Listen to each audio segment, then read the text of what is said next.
เส้นใส่หมูสับเนาะแกงวุ้นเส้นใส่หมูสับเครื่องแกงก็จะมีนี่เหมือนเดิมกระเทียมหอมแดงรากผักชีกะปิเนาะเกลือใส่ครกปึ๊บ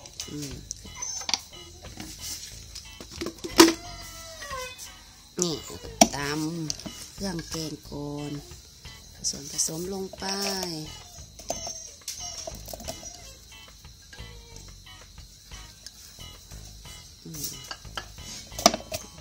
โขลกให้เข้ากันนี่วุ้นเส้น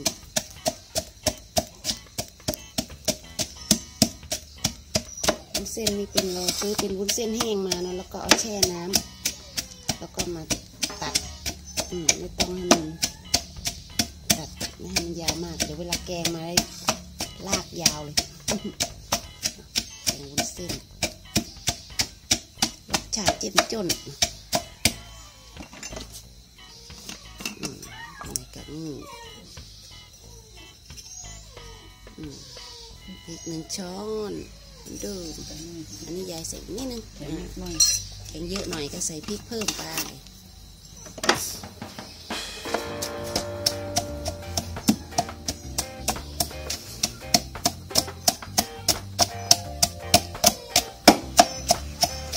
ก็ตำเครื่องแกงให้เข้ากัน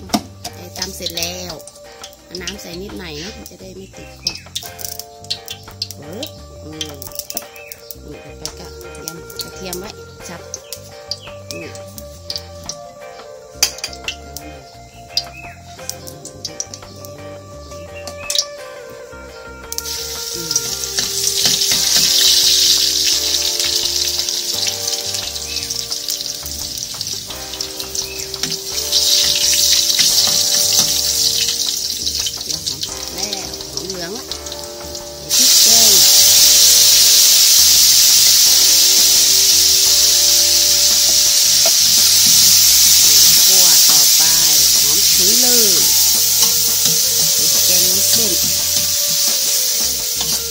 กินง่าย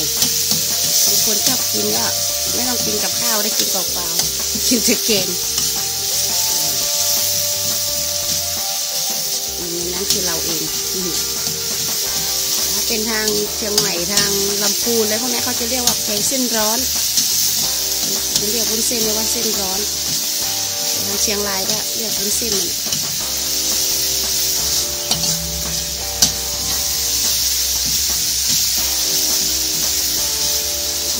ได้ยินเพื่อนพูดบอกเส้นร้อนนี่ยังงงคืออะไรเส้นร้อนพูดถึงบางอ้อเป็นเส้นต่อไปก็ใส่หมูสับไป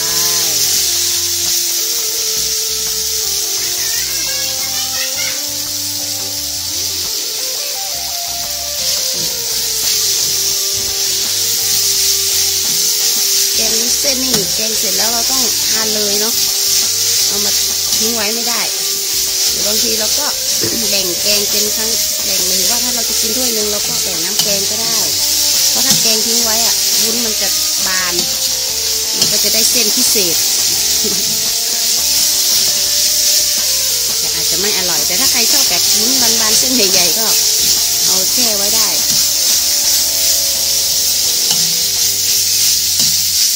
นี่เดี๋ยวเราก็จะหมูสุกแล้วเราก็จะย้ายมาใส่หม้อนี้ไม่ย้ายยายจะใส่ตรงนั้นเลยใส่น้ำไปใส่แห้งแล้วก็เติมน้ำ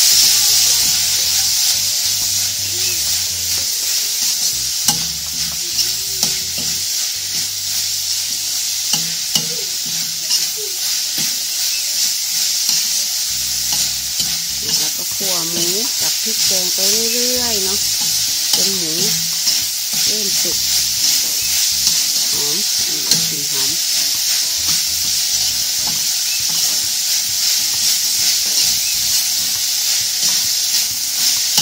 เป็นข้าวหมูอย่างนี้แล้วถึงน้ำพริกอ่องเลย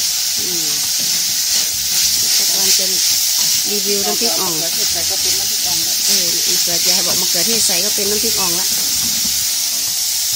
จะเติมน้ำเข้าไป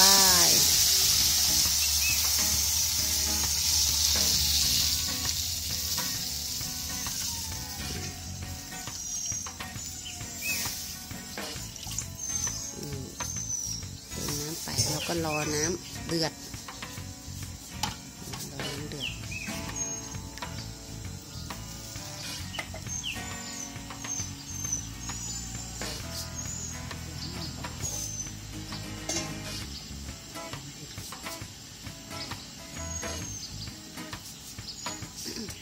เดือดแล้วน้ำเดือดแล้วสักพักหนึ่งเนาะถ้าเราจะกินเนี่ยเราก็แบ่งใส่หม้อเวลานี่เคล็ดลับกันอีกอะไรนะแกงให้อร่อยกินให้อร่อยก็ต้องนี้ต้องแบ่งออกมานี้ก่อนอย่าไปใส่ทีเดียวหมด ทำทีละถ้วยหรือว่าทำเฉพาะที่เราจะทานในนั้นๆนะเนาะวุ้นเส้นมันก็จะได้ไม่บานมาก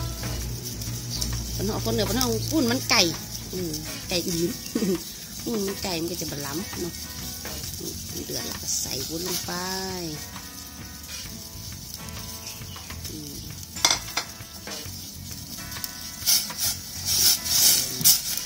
ก็ต้ม